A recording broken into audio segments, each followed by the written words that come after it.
All right, it is Tuesday Night Live, Unnecessary Roughness, Barstool's college football show, presented by High Noon Hard Seltzer. Kayce's going to tell you all about it in just a second.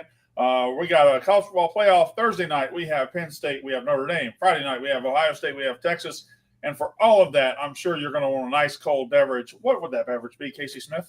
Well, of course it would be High Noon, Brandon. And you know what I was thinking today when I was preparing for this show and thinking about all the travel this week? Like normally right now in the past, the national championship's happening, right? Like it's normally around this time. You know, we've got one last game. We've already had the break between New Year's Eve and now. We've still got 3 games left. This thing doesn't end until January 20th, which means you got to celebrate with the High Noon Ev. And I know you're stoked. Your game is Friday night. We'll all be together this week in Chicago, highnoonspirits.com. I'm sure they'll be flowing, Ev. I can only imagine. You know, they'll be fun. I'll be flying out to Chicago to stream Thursday, Friday night, have some High Noons on the plane, maybe a High Noon or 2 on the stream. It's the perfect pairing with college football. High Noon college football. Find a pack near you, highnoonspirits.com. Let me just, since Kayce, I think this is your first time on a show today, and Big Ev, I don't know if y'all talked about it on Pick Central. Let's take 30 seconds to a minute. Stanko was somebody who has worked closely with everybody at Barstool. He was on the production team, and if you don't know exactly how it's set up, I mean, we all have our own producers, right? But the production team is overarching and helps every single person in the building.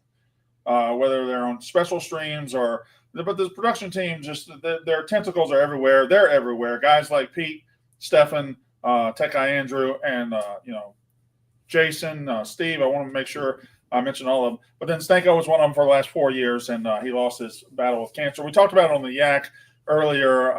Kayce, you had a beautiful tweet about it. Big Ev, I know you guys. He worked in New York with you guys. So Kayce, tough loss. Cancer's the worst, and just a truly great dude. Yeah, he's one of those guys, and like all of the guys that are in the production room like that like truly make everything behind the scenes go smoothly. And then also on top of that, they all, and I mean Stanko included, they're so kind. They're so nice. They put up with so much shit that they don't have to. And every time I was around Stanko, he just always had a smile, even after he announced he was battling cancer. Just an incredible guy. It's awful. Fuck cancer. And his presence is truly going to be missed, not just as a coworker and not just as somebody who was really good at his job, but just also just a kind person and a lovely coworker to be around. And thoughts and prayers to his wife, his family, his friends. Like I can't fathom the pain that they're feeling right now. So just a horrible loss across the board. Big Ev, he worked in New York with you guys. You know, we talked about a Pick Central off the top today. Yeah. Just really sad. Like Everett's just such a good guy. Like just a guy you loved having around. I mean, did a ton of the gambling streams on the road for college football shows over the years, quite a bit. Like travel with him and stuff. I mean, just a really, really good dude. Loved Boston sports. Yeah. Loved movies. Just a good, solid guy. Like everyone, I would be hard pressed to find anyone in the building that has a bad word to say about him, like ever. Yeah. Just awful, really awful. Well, I'll save you the responsibility of talking here. I'm not sure if you ever met him. Maybe you met him once or twice, but he was a tremendous guy. Tremendous loss for Barstool. Sucks, and like Kayce said, cancer is the worst. Fuck it. All right, we have a college football playoff semifinal. 2 of them coming up this weekend. We have I keep struggling with. I want to call them a bowl game, right? I want to say. So whatever. So we got we have the Orange Bowl, correct? Yep. Yeah. So we have the Orange Bowl, and it's all focused. Whatever. It's got me all 6s and 7s. Anywho, Penn State and Notre Dame is what starts it off. Ohio State, Texas is the main event on Friday. Now, Big Ev, after losing to Michigan, you went through some emotional turmoil. Then you saw your team beat Tennessee, and you climbed your fuck you meter started to rise. Then you beat the shit out of Oregon, and it had to be off the charts. Where is it now? My nuts are dragging on the floor. Right. No one can beat us. We can only beat ourselves. These 2 games told me that to a T. If we play even just solid football, we'll beat anyone. If we play a football, we'll beat the shit out of everyone. I feel incredible. It's just don't be satisfied. And I think this team is not satisfied. I think they realize how much is on the line every game. I've said it, I think the last show or the show before, especially these seniors, like they have to finish this thing off.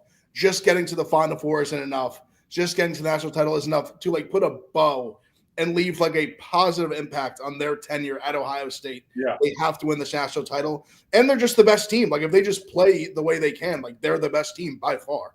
Let me stop you there.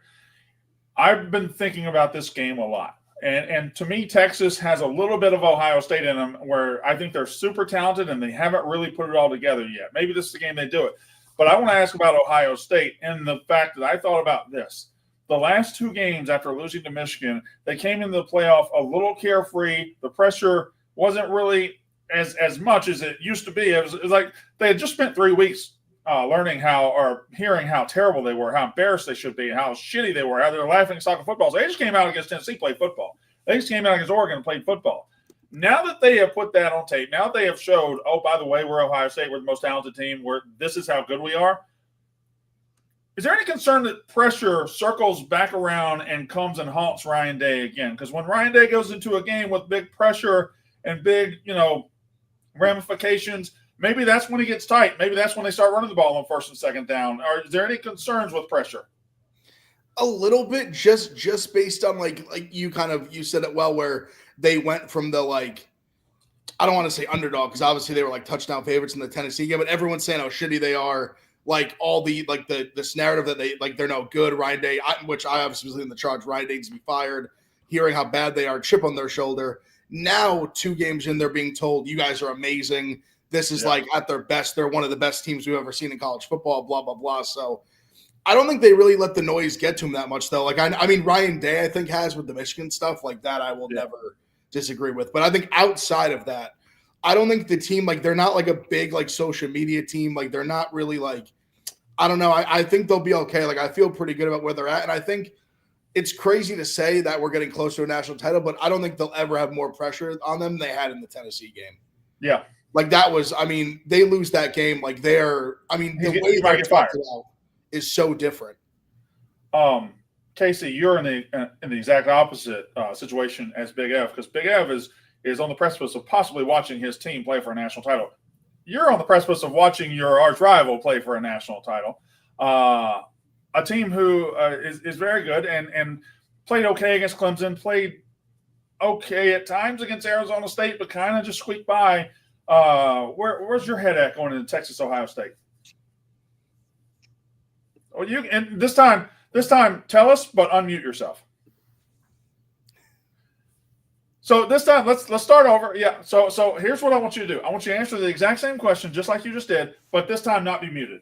I'm not muted anymore. Okay. Okay. I'm not, okay. It's not my fault. The microphone wasn't turned on. It's a whole thing. It's my fault. Anyways, I was about to ask Eb the same thing that you just did, because of course, after the Michigan game, going into Tennessee, it was all about Ryan Day. And I kept thinking, okay, Ryan Day can't win this big game, right? And now he's done it twice. And now I do have a little bit of personal, emotion into this. And I don't want to be full blown fuck Texas, because I have to be unbiased to a certain degree. But Ev, please tell me, where is your meter? Where's your percentage meter that Ryan Day can beat the fuck out of Texas? Because what we have seen the last 2 games from Ohio State is them putting that roster together finally. Will Howard putting that game on the field that he needed to all season. And I feel like if they were going to slip up, it was going to be against Oregon, because they had already lost to Oregon once, which is why I thought Oregon would beat them. I was like, he's not going to be able to beat Dan Lanning. This is going to be his moment.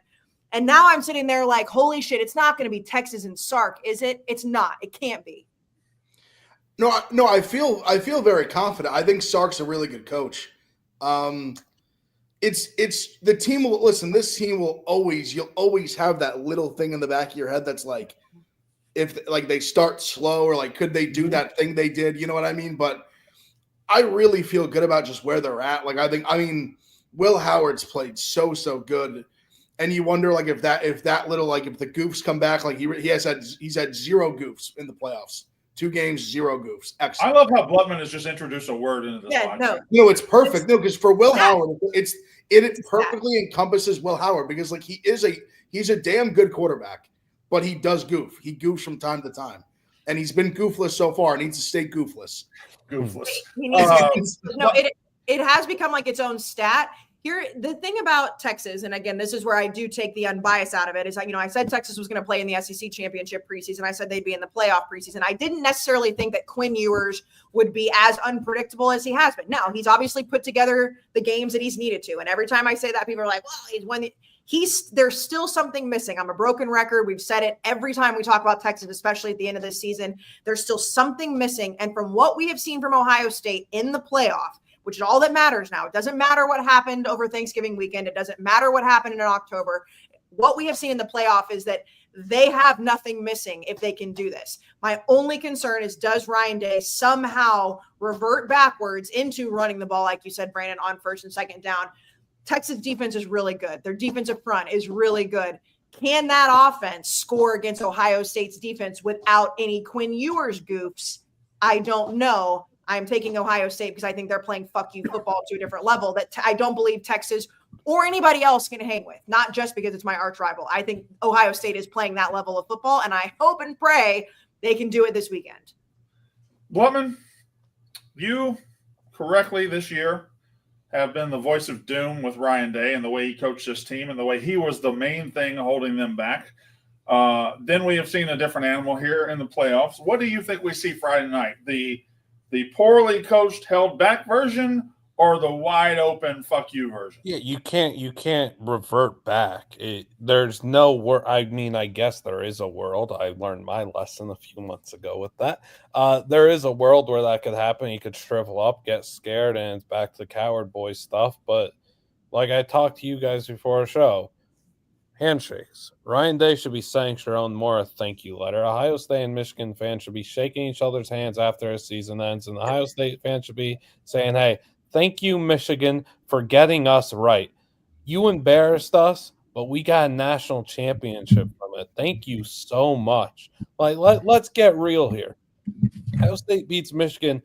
The first two games in this playoff, we're not seeing that same level from Ohio State, and that's just a blatant fact. The inability to get it, I'm so sorry for bringing it up every time, but the inability to have gotten Jeremiah Smith the ball in open space and let that man cook, a generational talent, it's just so easy, and that hadn't been there, and that's so annoying. I do not see how Ohio State doesn't just like walk to a title.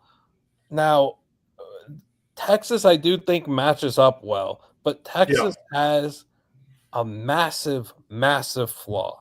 All season, that team does not have a killer instinct. What do they do in second halves? Most of the time, they fall flat in the second half. Their opponent could sneak back into the game and make it a little competitive, whatever.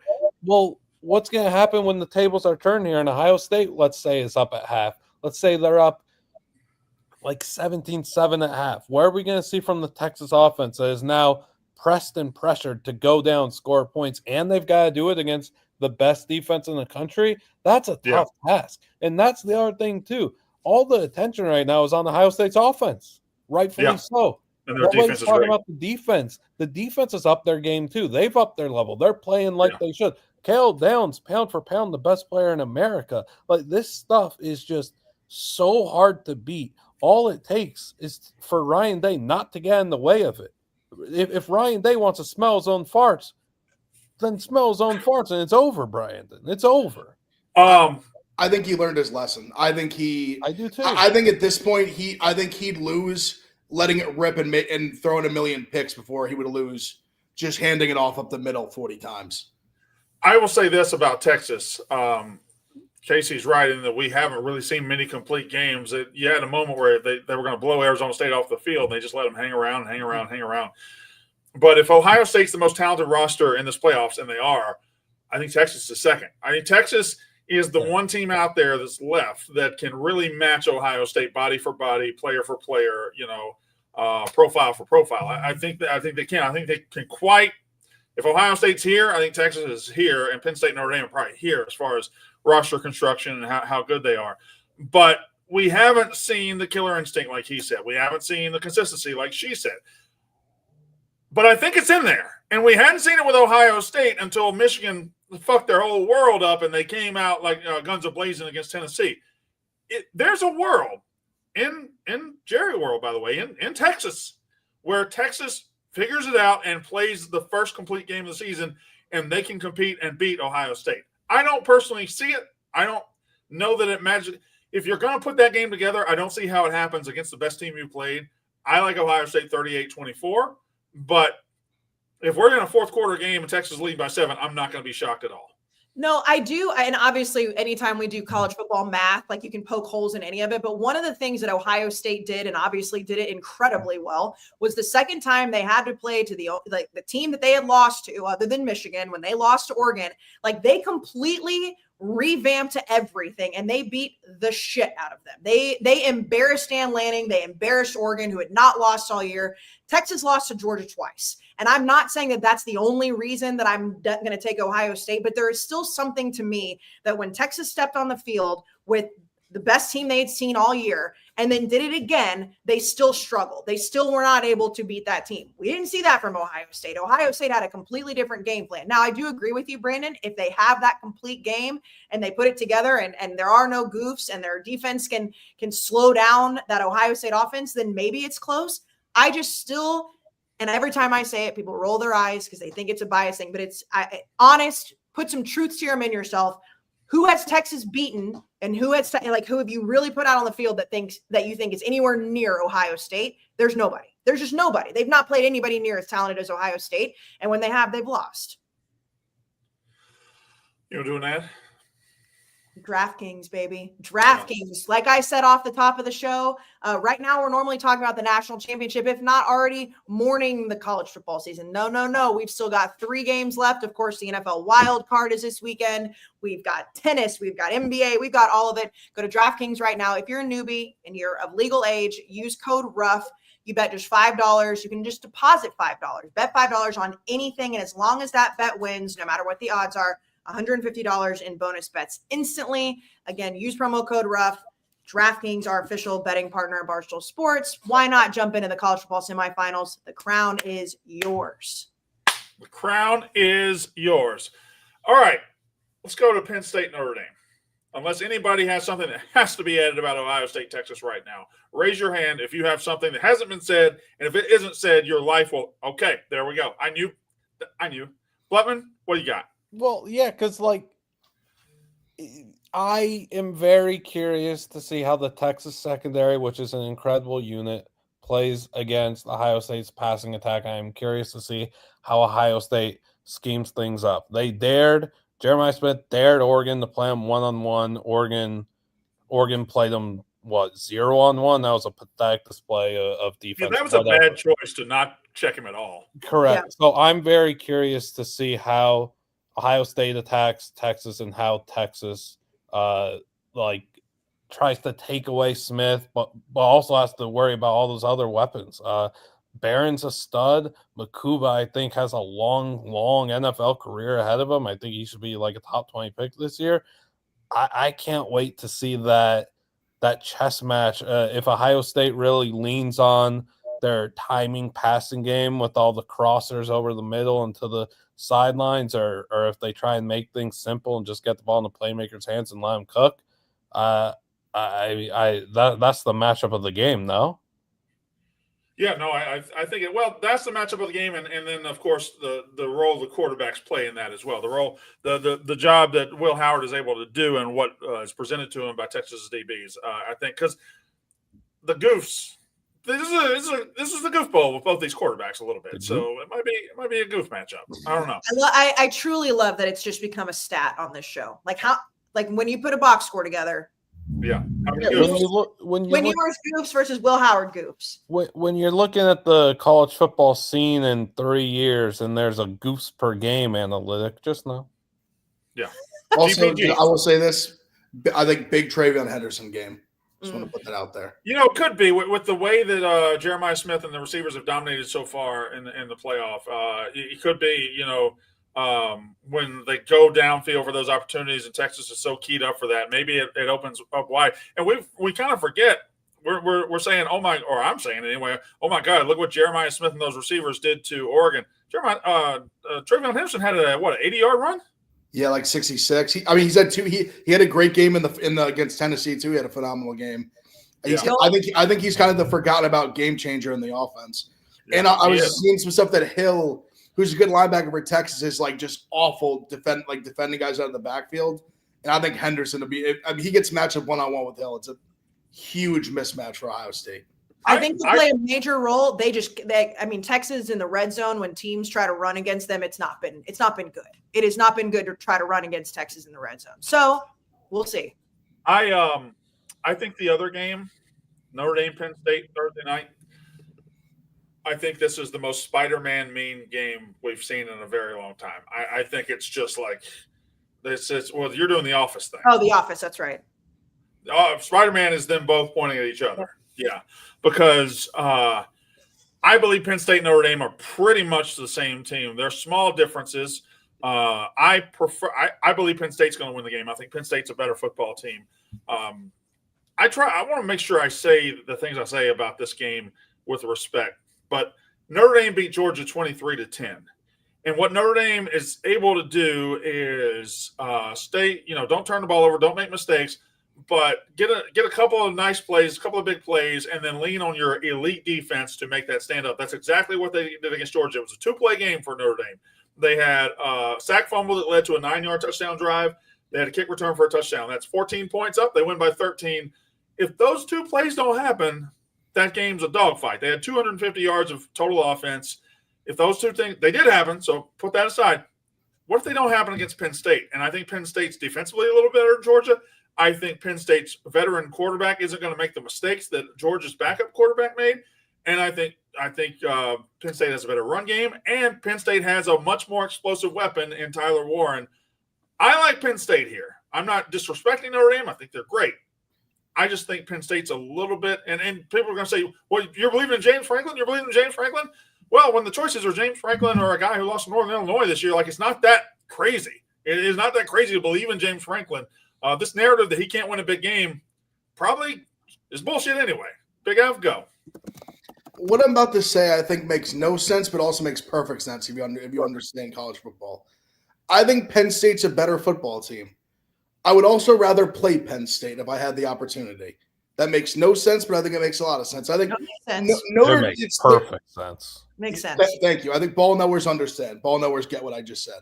Because Penn State has a higher ceiling than Notre Dame. They also have a lower floor.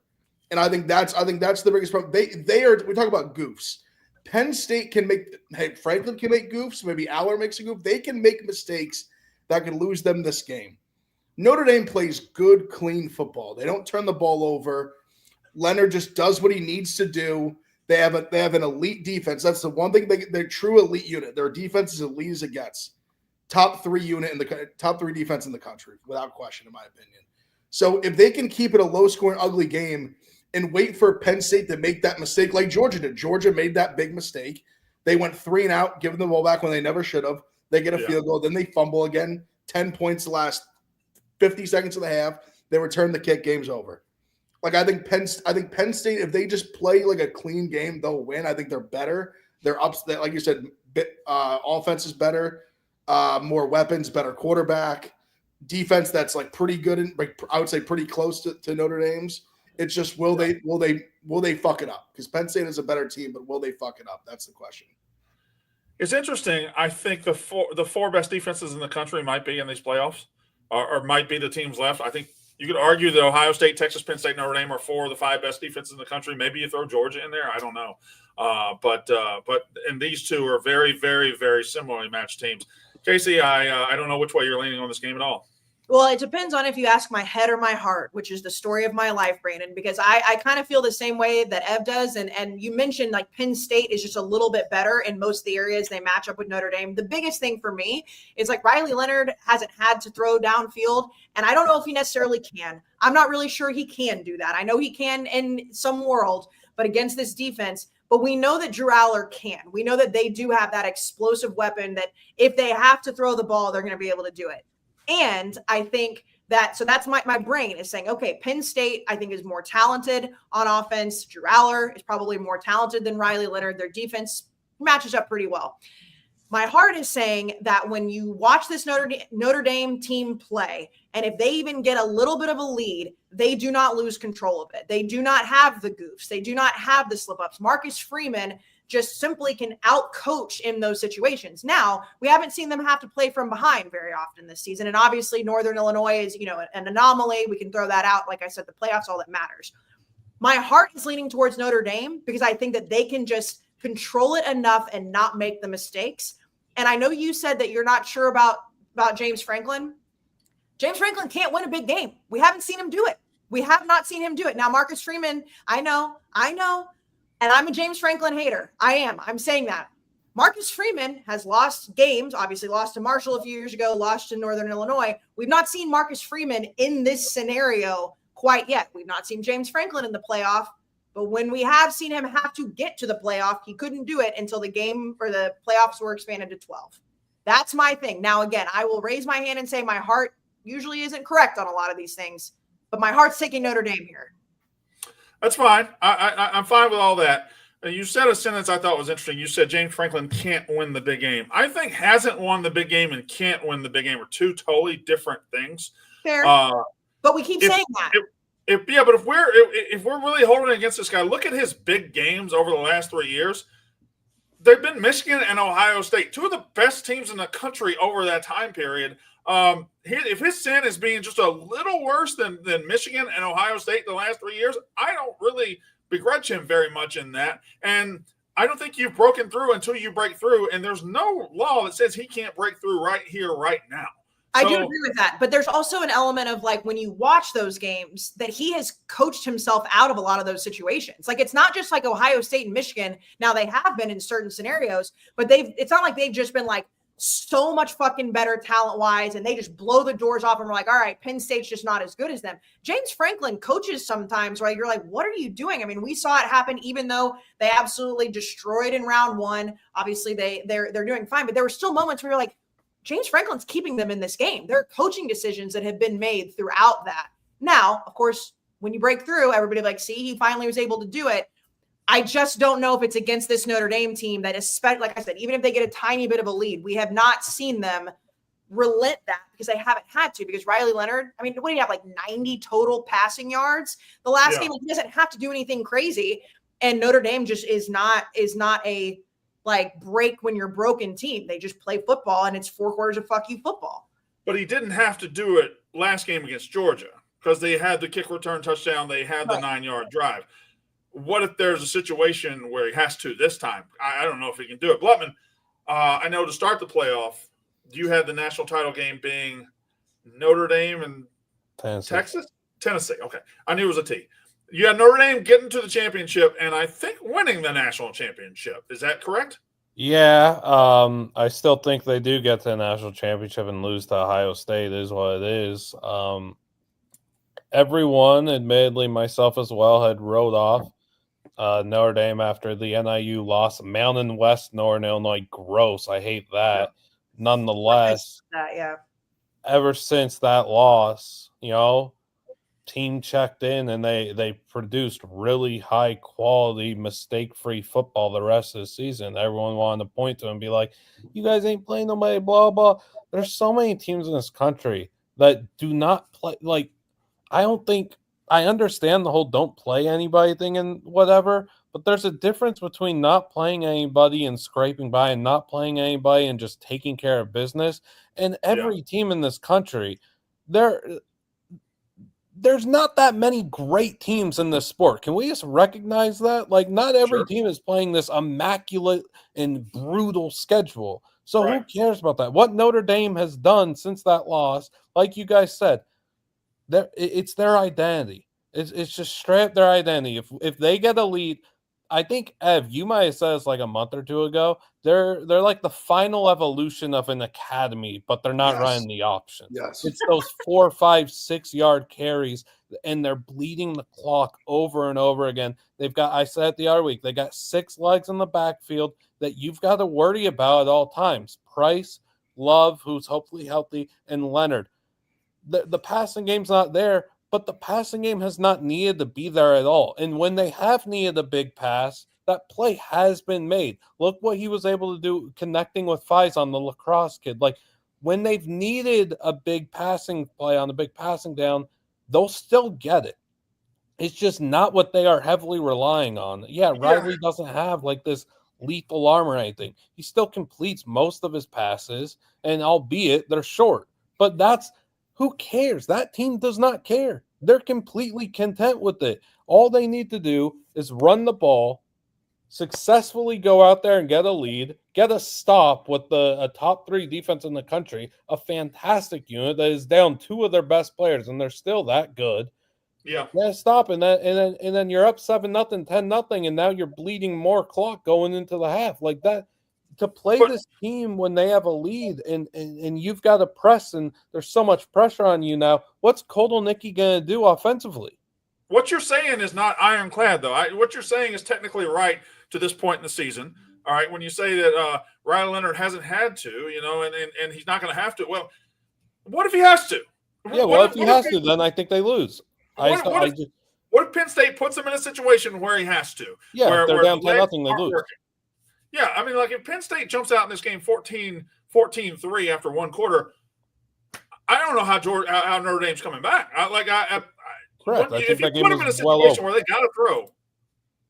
Well, no, that was my point. Like about them being kind of this like service academy team on steroids. That like they just get ahead of you, and if they get ahead, like they're hard to beat because they'll just bleed clock. They beat you up. They play good defense.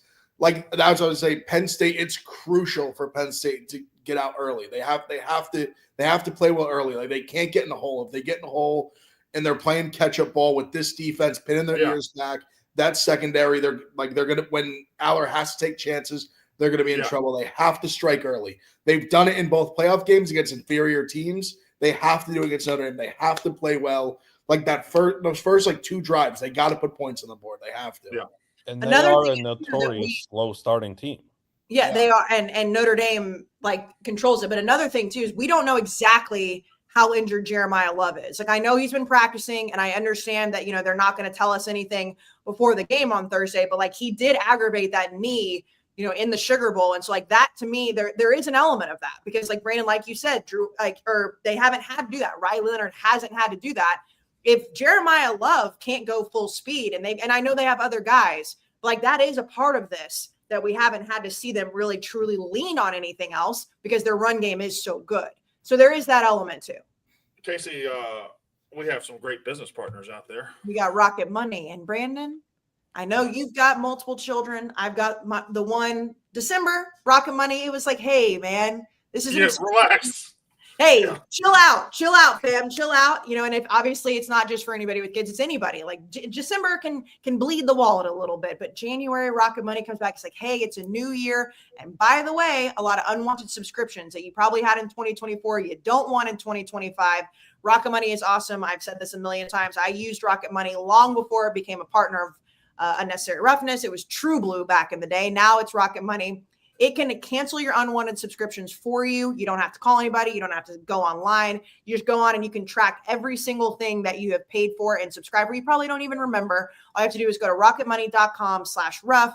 But of course, more than just the unwanted subscriptions, it helps you budget. It shows your net worth. It shows all your credit cards. It shows if you own houses, if you own assets, all of it. And it's a free app. So go to rocketmoney.com/rough.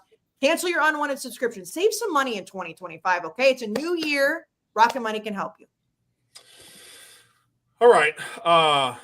We kind of blitzed through those. Whoa. What? I thought you were going to do a thing where, like, does anyone have anything else to say about this game? Blevin has more to say. Okay, hold on. Okay. Well, let's set this up. So we got to get out of here at top of the hour for Surviving Barstool. But it's 6:39 my time, 7:39 Eastern, 5:39 Mountain, 4:39 Pacific.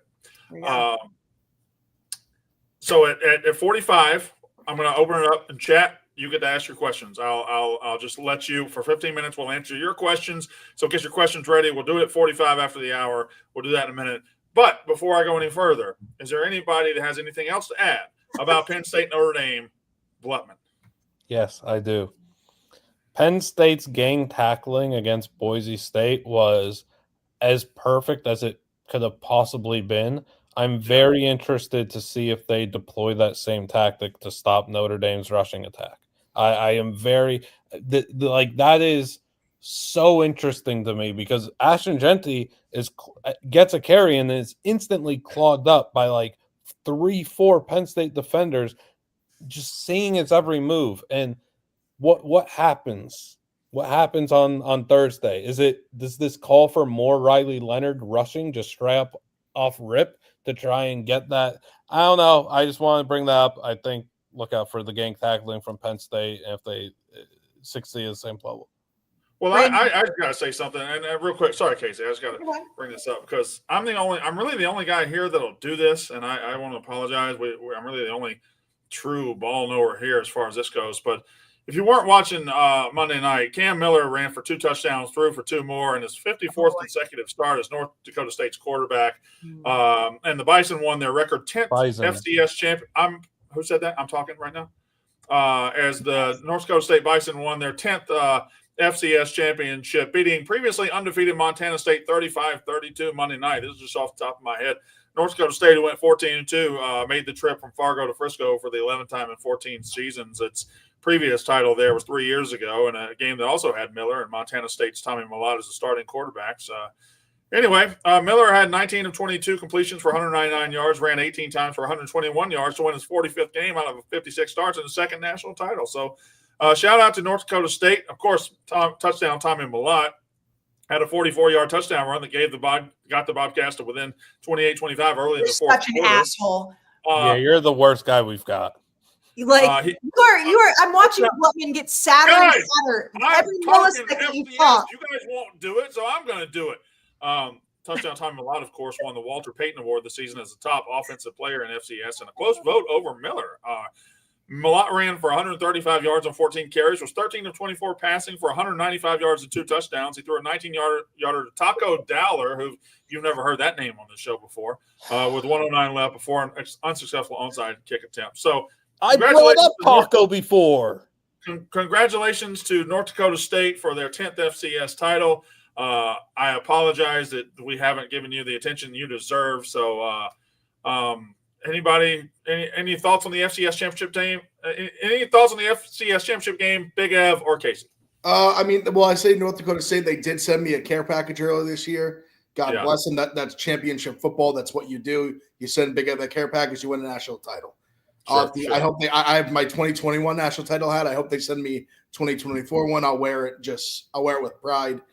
And shout out Cam Miller. I don't know if Brandon. I know Brandon was watching that draw in the. I believe it was the first quarter. He took 64 yards to the house. They're saying 64 yards to the heart of Montana. That's what they're calling it. I think I'm the only one here that's been to the Fargo Dome, which that is a fact. I've been to the Fargo Dome, so it's in Fargo. And Kayce, your thoughts on the FCS championship game? I'd like to cede the floor to one Liam Blutman, please.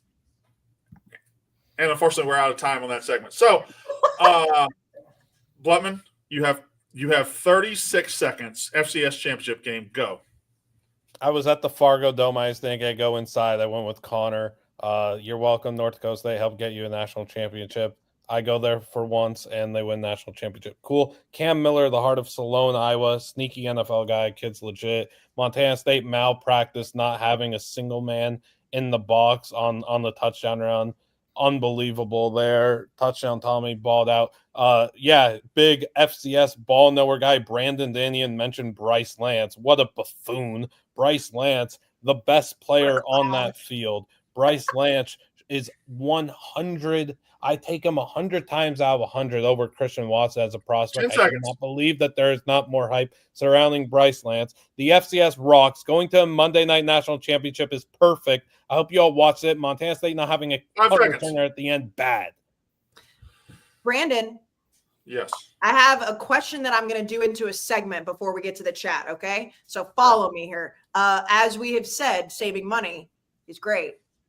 Mobile X, it's time to get unfucked. And I have a question for all of you. So as we have mentioned, Brandon, you said Spider-Man meme. I immediately did the office gun meme because we've got 4 head coaches in this semifinal that all have an opportunity to unfuck their reputation, right? So before I ask you guys who you think is going to unfuck themselves and get to that next level, I'm going to tell you about Mobile X. Of course, it's a new app that is based on their mobile phone service because a lot of people pay a lot more money than they actually use with their text and their data, and their current mobile phone service it's costing too much money. So you can save up to 90% because you only pay for what you use with Mobile X. So switching to Mobile X will help you get unfucked and all while using one of the largest 5G networks in America.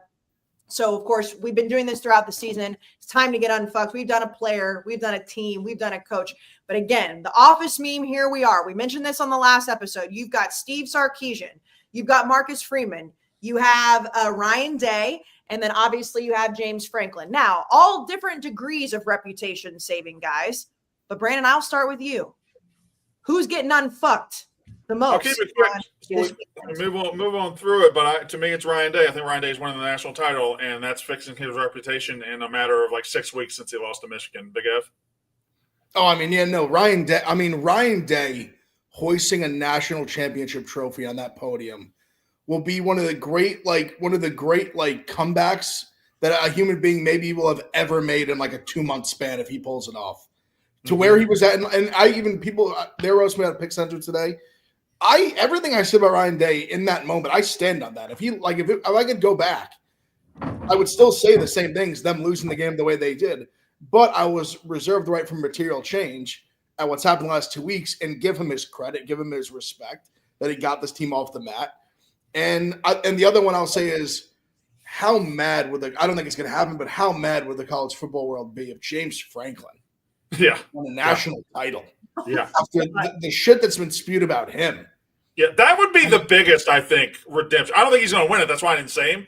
But I think he's the one that would be the biggest redemption if he won it. Yeah, like I said, there's different degrees of it. Like Marcus Freeman, he's had his moments, but like it'd be huge for him. Like Sark is like James Franklin would be the biggest one.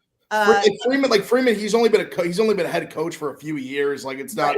I would say just getting to this point, they could lose this game. His reputation's very strong, no matter what. To me, Freeman winning is not a redemption. It's more like an arrival. Like he has arrived at the top of the sport. It's more of a redemption for Notre Dame in this playoff system because obviously every time Notre Dame's been on that national stage in the last couple of decades, it's been bad. Blutman, do you have a different answer?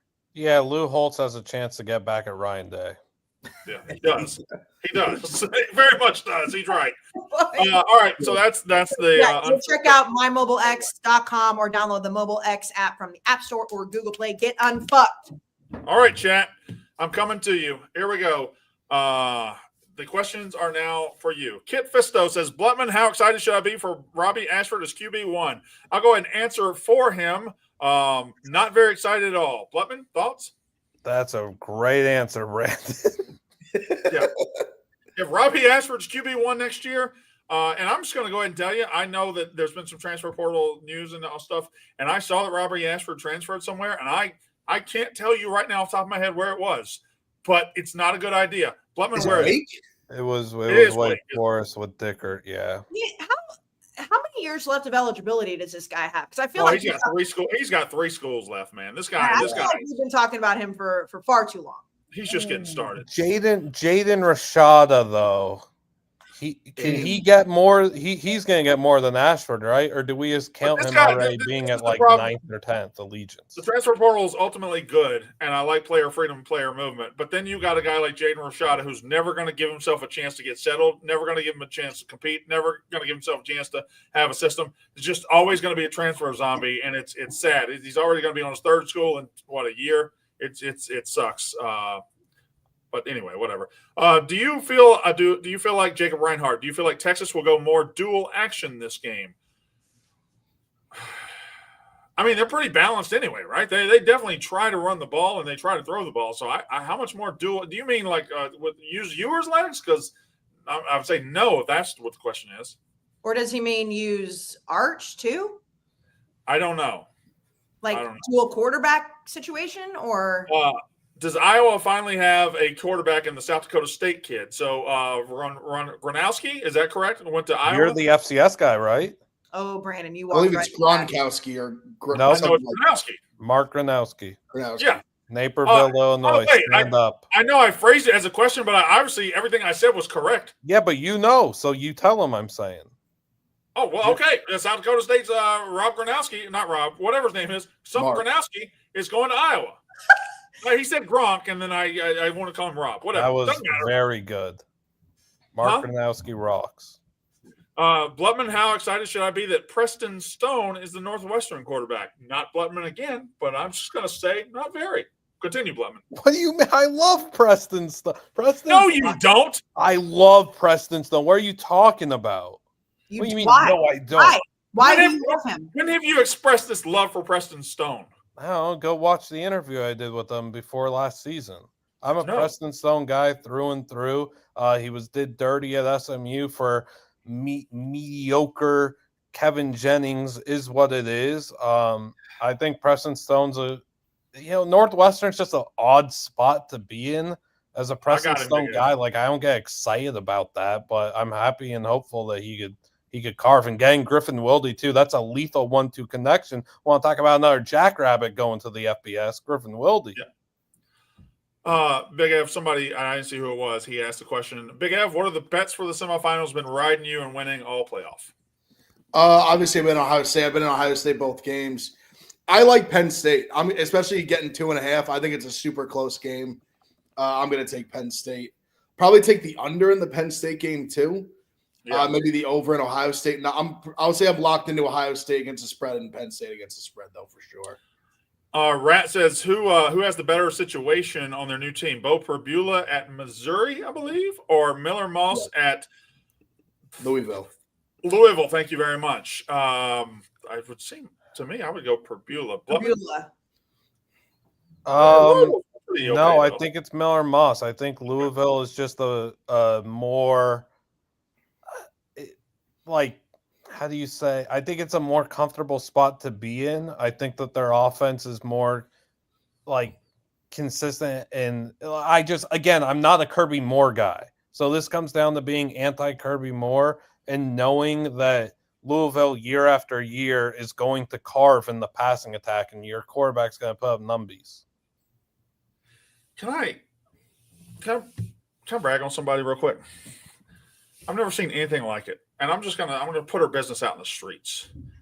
When we started this show, our resident mother, Kayce Smith, right before we started, had her little son in her arms, and she said, "I got to go put him down to bed, and then I'll come back. We'll start the show." She walks off. She returns in 30 seconds. No, it was not 30 seconds, but it was pretty close. She returns in 1 minute, maybe 2 minutes, and I'm like, all right, well, I guess we'll just start. And then apparently, Kayce Smith has a child who's under the age of 2. Mm-hmm. She walks in, puts him in his crib, turn the lights off. I sing 2 songs. I'd sing 2 songs. Sing 2 songs. You put him in his crib. You leave the room. He goes to sleep.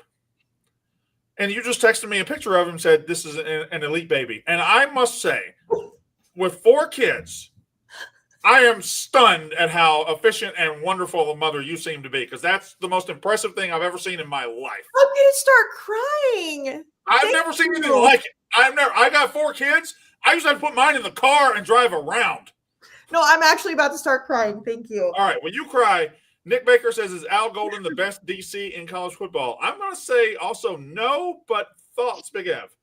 I mean, he's definitely up there. I think Jim Knowles makes a pretty strong case, considering just where Ohio State's defense was at 2 years ago, where it is right now, where it was just truly it was the problem that we couldn't stop a nosebleed, and that was why we were losing to being probably the best defense in the country. So I think Jim Knowles has got a pretty good claim to it as well.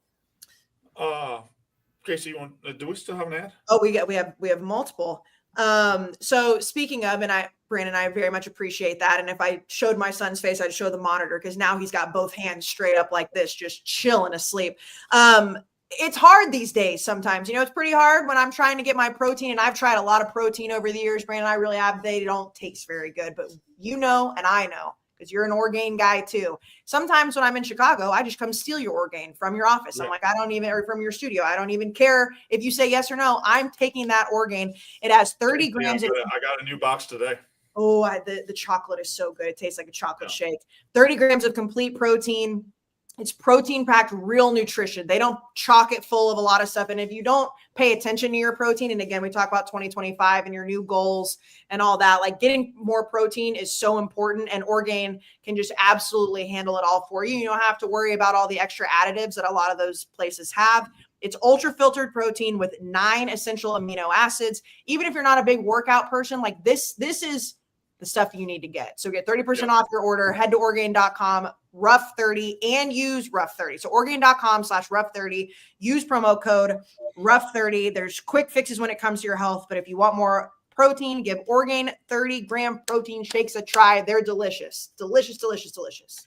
You want to go ahead and double up with our other great partner? Yeah, because we're all getting better in 2025, folks.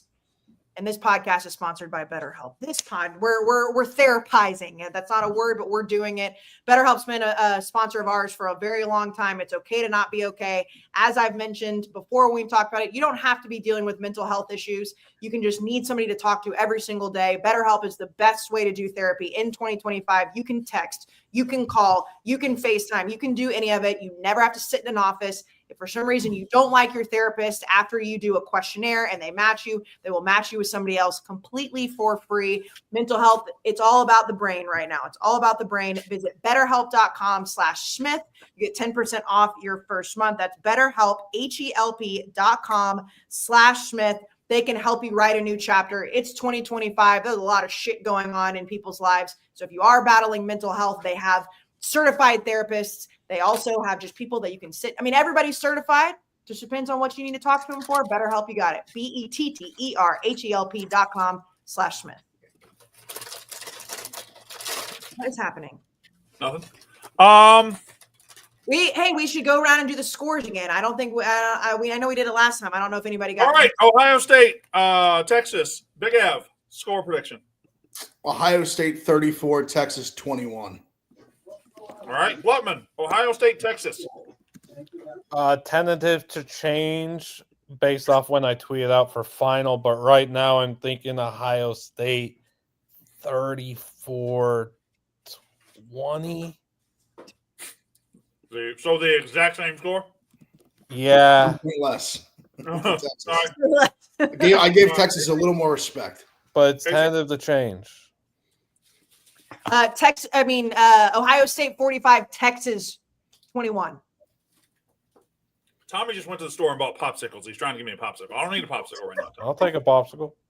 45-21. Ohio State beats the doors off them. And by the way, it's like it's like 45-14, and then they get like a trash touchdown in the fourth quarter. I'd fuck up. Ohio State 38, Texas 24. Close game at the half. Ohio State wins by 14. Good solid playoff game. Penn State, Notre Dame, Big F. I'm gonna say Penn State 24, Notre Dame 20. All right. Blutman, Penn State, Notre Dame. Notre Dame 21-13. You're such a cunt, man. Oh, what did I do? I put my score out last night of this is the exact same score. No. I'm about to change my score because you just won't. You won't No, get your own wait, score. no. You wait, what? Last night, it's the same score, different teams. I had Penn State winning 21-13. I said 34-20 for Ohio State. Oh, wow. You did say 21-13. Okay. Same brain. Kayce, Notre Dame, Penn State. I'm going to say Notre Dame 24, Penn State 17. All right, I'll make it closer. Did you not pick Penn State to win just a second ago? Me?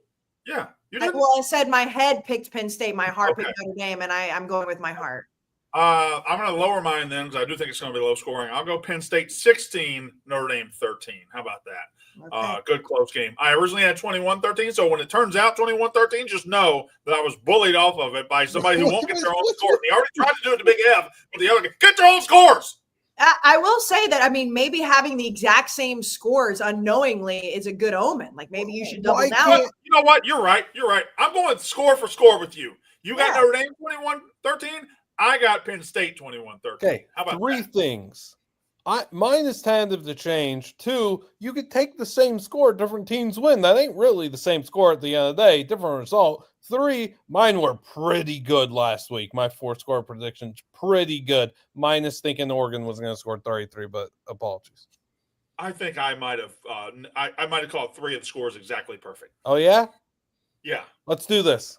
Receipt. No, yeah. I ain't got it. You don't got receipts? We can find receipts. I do have a confession. I think I might love Marcus Freeman. I think that I'm fully on the Marcus Freeman band. How did that come from? I've decided I love him. I don't, there's always a coach that's kind of like out there, for a while it's Lincoln Riley, jokes on me. I think that he's my new guy. Brandon, he's a handsome fella. He's a hot guy. He's Handsome so fella. hot. I mean, Good Buckeye. I mean, duh. You make him good you know looking, who was really like early on this was Katie Stats. Katie Stats was like, I'm telling you, Marcus Freeman, he's got something. And now the whole world is like, no, Marcus Freeman's got something. I'm so excited to end this podcast today. Yeah, you didn't even tweet your story. Surviving Barstool starting.